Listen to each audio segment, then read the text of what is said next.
Hello and welcome to Book Sandwich Stand, sponsored by the Friends of the Tulsa City County Libraries. My name is Dorothy Miner, and I'm a member of the Book Sandwich Stand Committee. We're happy you're here despite, these weather conditions. We're planning some changes to Book Sandwich Stand in 2025, so we hope you'll stay tuned for more news about that. Right now, the plan is to meet monthly, starting in February, at Martin Regional Library, but we'll have more news about that in the coming weeks. Our next Book Sandwich Stand book talk is November 25th, and the book is White Rose, Black Forest by Owen Dempsey. We hope you'll join us again for that one. Today, I have the privilege of introducing the Honorable Catherine L. Taylor. Kathy Taylor has long been an advocate for equity in education and business. She is a strategic businesswoman, captivating thought leader, and community builder, and steadfast advocate for women and entrepreneurship. From her early days in law and as an executive of Dollar Thrifty Car Rental to her most recent post as the Dean of Collins College of Business at the University of Tulsa, she has focused on mentoring others to grow to their potential.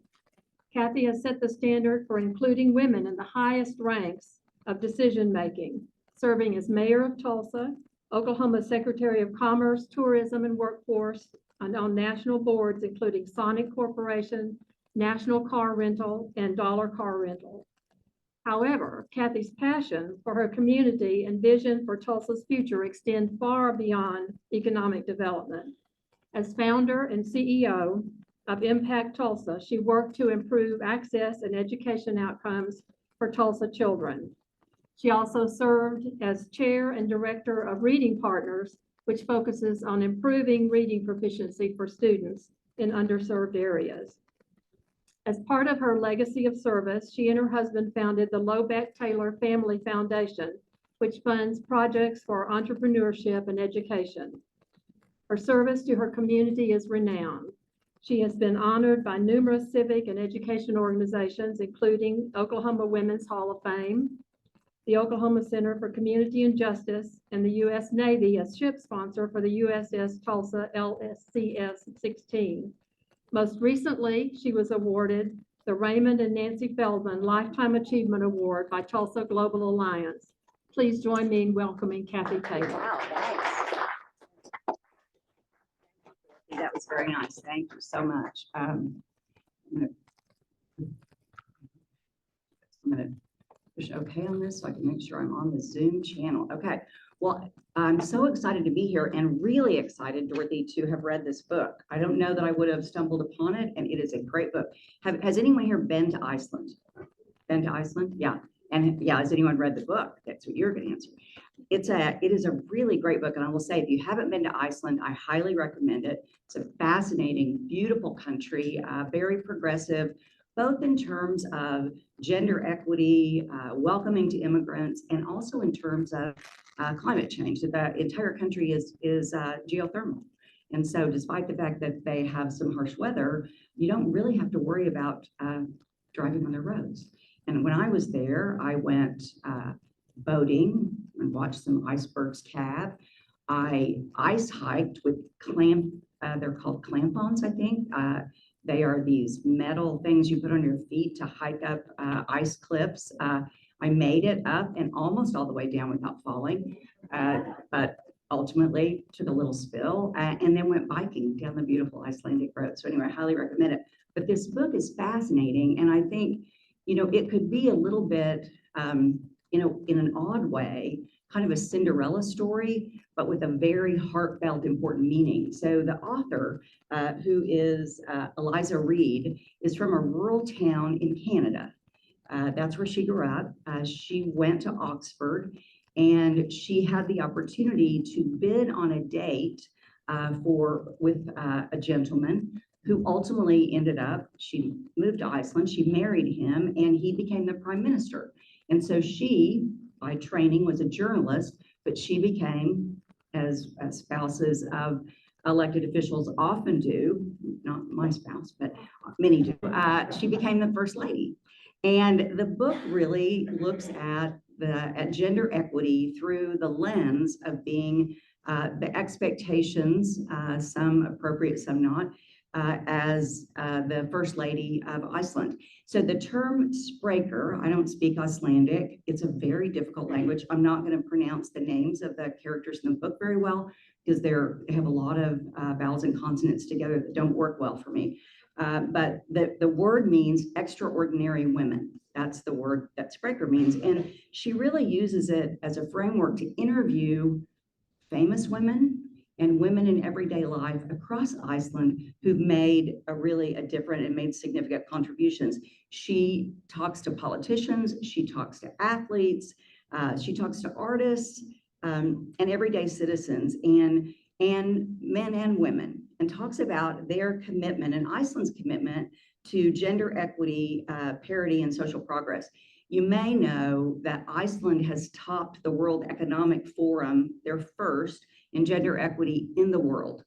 Their progress over the last several decades has enabled them now to achieve in their parliament the highest percentage of women in any country that doesn't have a quota representation. So they have 49.5% of their parliament is female.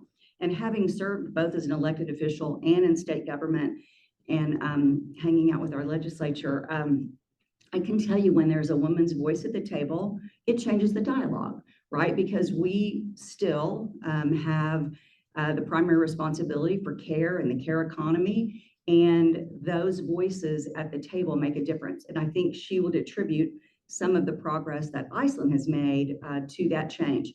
She will say that there are a lot of things Iceland still needs to accomplish, but clearly they have made amazing achievement. So one of the things that there are some great stories in the book, but one of the great stories is in 1975, it was a few decades ago, they had a Women's Day Off protest. And I think it was 90% of the women in the workforce just didn't show up for a day. She didn't show up. And what they were trying to do was say, women are still involved as a primary caretakers in the care economy. We need better parental leave policies. We need affordable childcare, and we need better respect for women's contributions. And in fact, it made an impact. Today, Iceland has 12 months of parental leave that can be split by the parents in whatever way they care to. And so truly, the women of Iceland, despite the harsh economy and the very rural environment that most of them live in, where you wouldn't think they would have a great network of support, have really come together. They, in fact, elected the first female, so they elected a female prime minister. Her name, I'll try to pronounce, is Vigdis Finnbogadóttir. I don't know if anybody can speak Icelandic, you can correct me, but she was the first democratically elected, I have to get all the adjectives right, female president, and one of the contemporary figures really for breaking down stereotypes in both sports and business. She was a divorced mom. And so there were all the things that could have come against her for being elected. But in fact, she brought together, there were three parties in Iceland, and she brought together two of those parties. She will admit that the other party had some healing to do for quite a while after her election, but she really made an impact. Reid also, so Iceland has a high immigrant population. And she, of course, was an immigrant, did not speak Icelandic at all when she came to the country. And in fact, she bought a shirt that she used to wear around that said, I am one of those people. Because often Icelandic people would go, oh, it's one of those people, one of those immigrants. And she said she proudly wore that because she was working very hard to learn Icelandic, but it's a tough language. And there's a lot of cultural things that she didn't understand. One of the things that she was surprised about, so we have very progressive gender equity policies, was the high amount of domestic violence. And partially that was because of the immigrant community. So we've certainly, I know if any of you have been involved at Divas, we've seen that in Tulsa as well, is often immigrants come in, they don't have a voice, and so they don't know or have an ability financially or otherwise to separate from an abusive partner. She talks in the book, and also she says that her femaleness and her status as an immigrant really can't be separated in Iceland because she is still considered somewhat of an outsider, despite the fact that she was married to the prime minister. She did some great things in the book and during her time. I mean, one of the things I think that she's very honest about in the book that I appreciate, because I think it took me a long time to realize, is that when you're a female in the business world, whether you're volunteering and you've got a family and you've got all of these responsibilities, often you're going to drop some balls.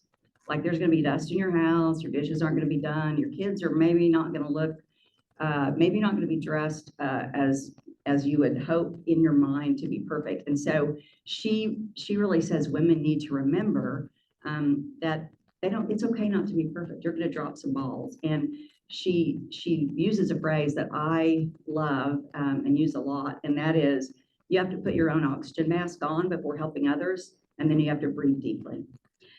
She also had a famous comment that went viral, and she wrote an op-ed in the New York Times about, because she would go to Denmark and Sweden and all of these, protocol meetings, and she would just be expected to be dressed appropriately, and the media would have comments about she had a blue dress on and that wasn't her color.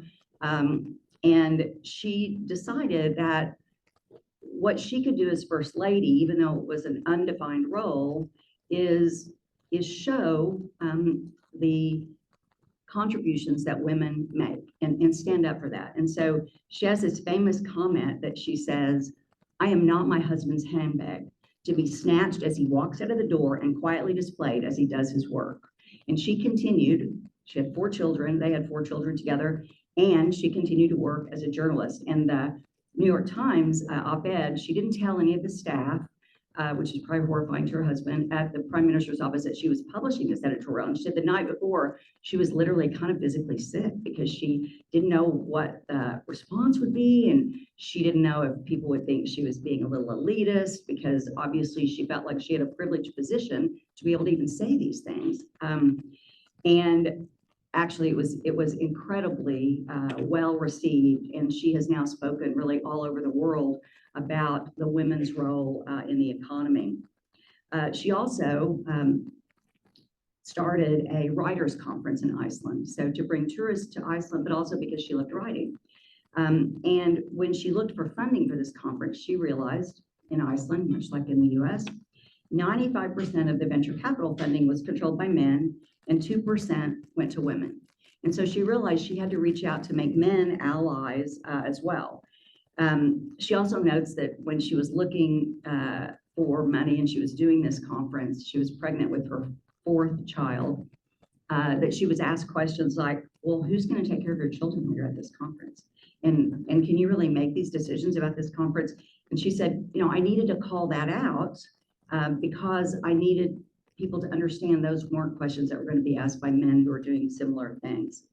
And she admits that even though she's written this book, she has been on speaking tours really around the world and has made a great impact, not only in Iceland, but as a role model for women around the world, and particularly young girls, which is a passion of hers, that she really did have imposter syndrome.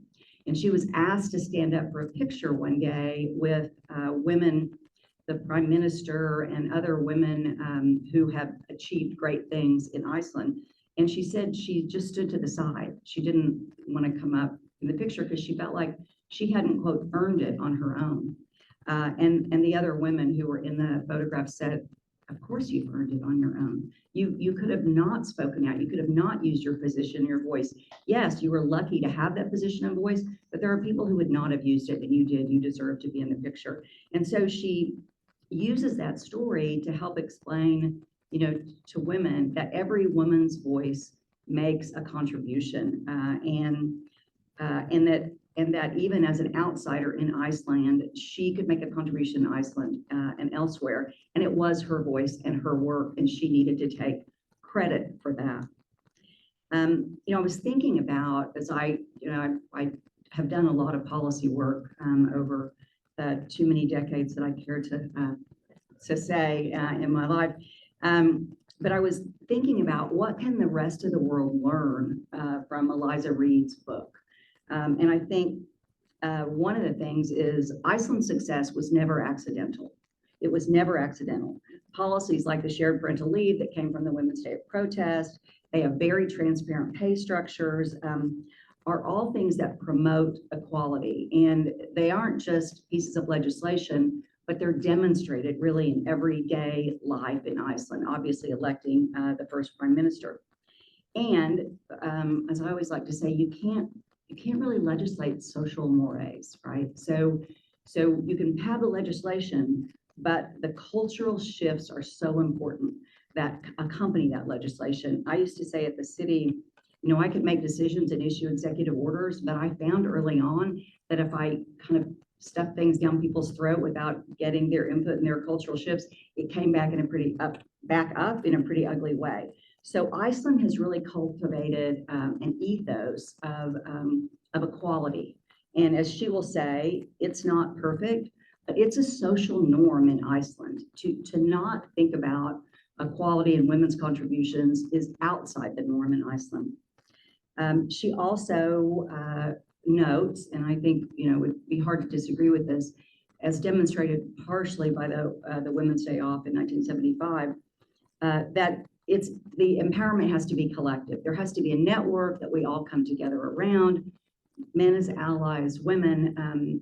While one person might be a voice that people notice, it's got to be a voice that's supported by a very strong network and supporting women in leadership roles. And I think that is definitely what Eliza Reid allowed to have happen by using her voice as the First Lady of Iceland. So many things that she represented: an immigrant status, a female, a working mom, 4 children. And one of the other things I love is she often would buy her clothes for state dinners at a secondhand store. And she would be very public about that with the media, because she said, you know, women are represented in the media often by what they wear. And she said, I couldn't tell, you know, Louis Vuitton from Hermes. I just knew what I liked to wear. And so she went to a state dinner in a $5 secondhand store dress and was public about it, to give women the permission that they didn't have to be elegant and perfect all of the time. That was her way of really being inclusive as well. I would love to meet her. I wish we need to get her to come to town maybe. But I think, you know, it's more than, this book is a celebration of the women in the book and the role models that they are. But it's also, I think, a call to action for anyone that cares about a fair and a more inclusive world.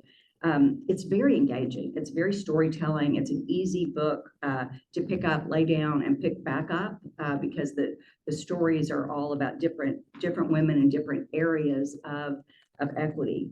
But I really think it's a great book. You also learn a little bit about the Icelandic culture and the foods there, which are, I think, fun. And really learning how a very small nation, it's a small nation, can lead in the world by example. And I do think, while it's harder to do these things in a large country with very diverse opinions, they are a microcosm because they have a high immigrant population, and they and, you know, harsh climate. They have a lot of things working really against them, but in fact, they figured out a way to make gender equity a societal norm, change the culture, and to clearly recognize that it's not over. They still have more work to do in Iceland to be where she would like to see them be. So that's my review. You can see I have a few bookmarks in it.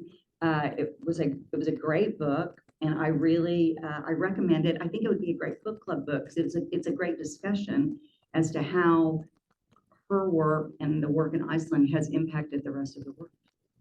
So with that, if there are any questions, I'm happy to, as I always say, I'm happy to take it about this or any other subjects. I'm pretty extemporaneous. Yes, Carrie Guy. I'd be interested in you reading some of the passages that made a lot of difference. Oh, sure. Okay, to read some of the passages that made, yeah. So one of the things that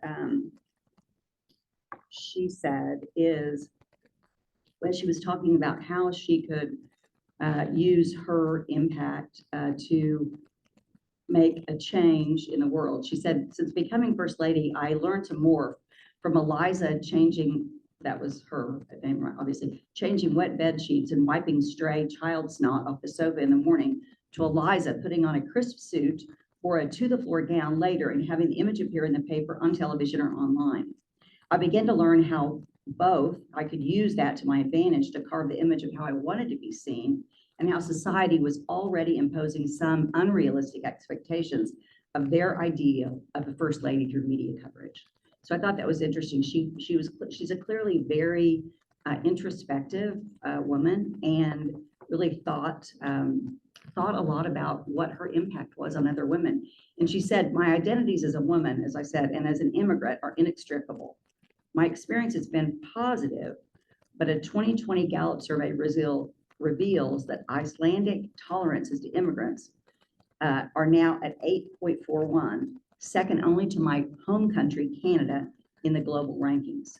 So, I think that she realized that when she arrived in Iceland, because of the substantial immigration they were seeing from around the world, and a lot from Poland. They actually have a lot of their government documents in English, Polish, and Icelandic, that tolerance was low, and it clearly increased while she was there.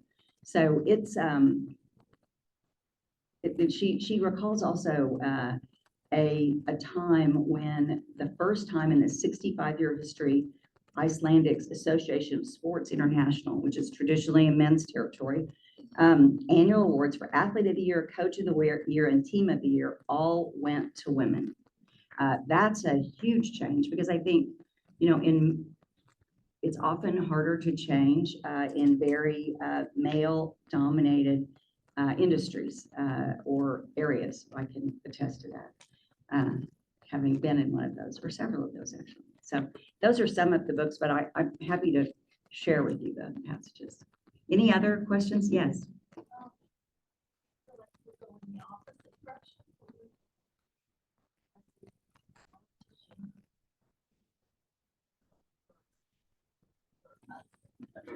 Yeah.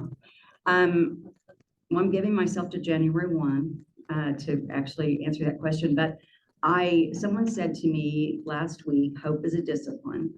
And I think that to maintain the foundation that we currently have of gender equity really speaks to what she said, and that is that we have to develop a strong network and stay together and stay true to what our values are, regardless of what the overall sense seems to be through the media in the nation. I think there are always going to be elections where there are winners and losers, and when there are winners, their policies will rise up. But that does not mean that we cannot have hope and cannot continue to advocate for the positions that we believe are right for ourselves, for our children, and for our grandchildren. And that's what I intend to do. Mhm. Hope is a discipline. I'm trying to say that every day. Hope is a discipline. Is there a question online? Do I see it?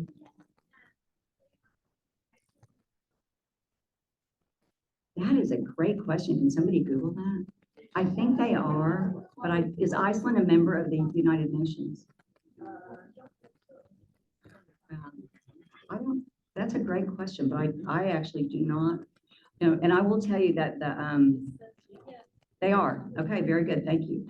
The back jacket of the book has reviews of this book by several people, Hillary Rodham Clinton and Cheryl Stray. I don't know if you all have read Wild. I just was lucky enough to go to a writers conference hosted by Anne Lamott, who also, and Cheryl Stray spoke. So the people that are reviewing this book also love it. They're people that I admire that have written great books. Any other questions or comments? Any thoughts about it? Yes.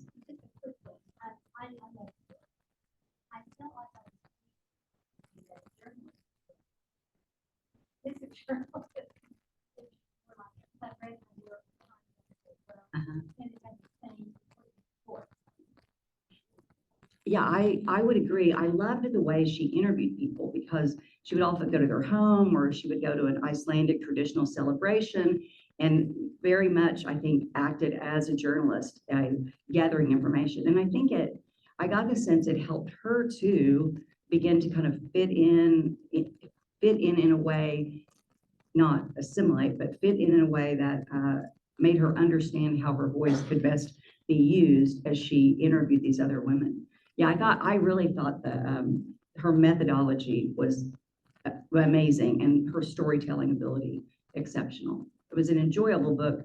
Even, I mean, I loved the message, but I really loved her style of writing as well. I think you're correct. Yeah.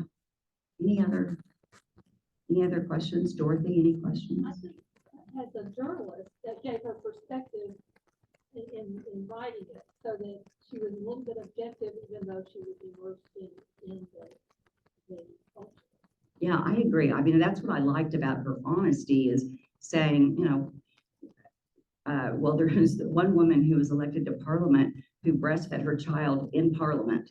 And obviously, not obviously, but there was some criticism of that. And that was her, you know, point of, hey, look, we've got to do what we can do. We're going to drop some balls. We've got to come together and make some progress on these issues. I think she was just very authentic in the way, and almost unbiased as a journalist would be, in what still needed to be done, and talking about some of the challenges that are still to be conquered. Yeah, I would agree. Well, I enjoyed the book. I've really enjoyed being here. I appreciate you inviting me to be here. It inspired me to read this, and I look forward to seeing you all in the future. Thank you. And I appreciate being able to stand on this box so people can see me.